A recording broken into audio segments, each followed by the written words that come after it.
Congressional probe of Biden documents heats up, National Archives moves to stonewall investigators. The furor escalated Wednesday over President Biden's mishandling of government secrets. House Republicans ramped up their scrutiny of the Washington think tank where the first batch of classified documents from Mr. Biden's time as vice president was discovered. The National Archives and Records Administration threw the White House a lifeline, saying the agency might not be able to share information about the Obama-era records with congressional investigators, complicating an already messy day for an administration engulfed in the document scandal. White House Press Secretary Karine Jean-Pierre became visibly frustrated when sparring with reporters who decried her conduct as an information blackout.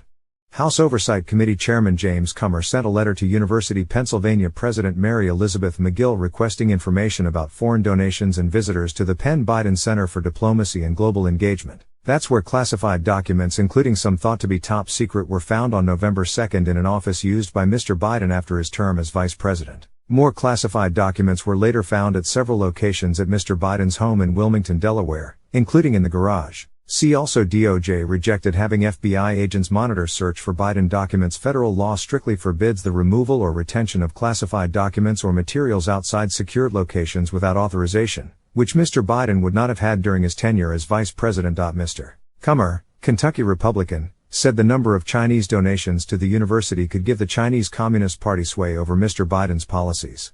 The committee has learned Penn received tens of millions of dollars from anonymous Chinese sources, with a marked uptick in donations when then former Vice President Biden was announced as leading the Penn Biden Center initiative. He wrote, "Not only were these donations made while President Biden explored a potential run for president and launched his campaign, but also as his family and associates pursued lucrative financial projects with partners in China."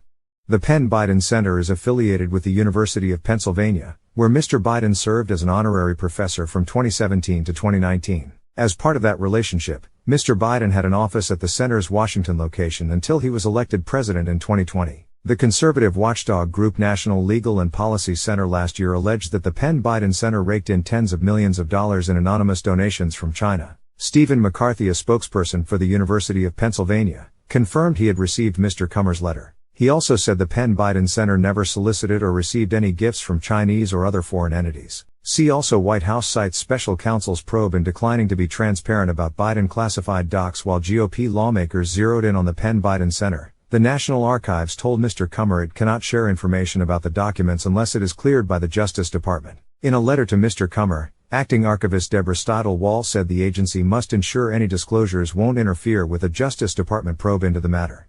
Our desire to provide you with as much information as we can must also be balanced with the need to protect executive branch equities, particularly as they relate to ongoing criminal law enforcement investigations by DOJ, Ms. Wall wrote. DOJ had advised that it will need to consult with the newly appointed Office of Special Counsel, SCO, in DOJ to assess whether information can be released without interfering with the SCO's investigation.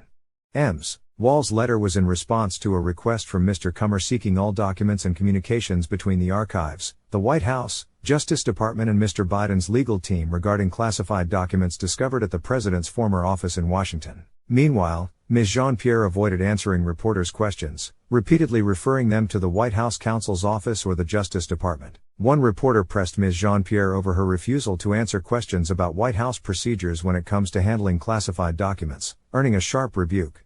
"It's not your decision to make what I can and can't answer from here," she responded.